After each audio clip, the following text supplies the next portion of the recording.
Komisi 2 DPR fraksi Demokrat Wahyu Sanjaya mengusulkan agar DPR dipindahkan paling terakhir ke IKN.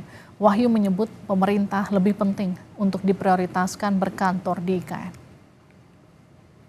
12 Pak ya, bangunan yang akan dikerjakan segera ya. Kita memahami bahwasanya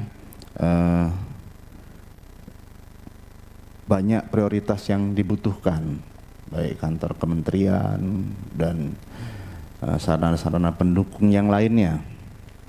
Karena itulah saya secara pribadi mengusulkan kalau bisa gedung DPR itu yang terakhir sekali saja Ketua, pembangunannya, karena kan kita melihat bahwasanya prioritas yang dibutuhkan oleh pemerintah untuk membangun ibu kota negara itu sedemikian masif, sedemikian besar.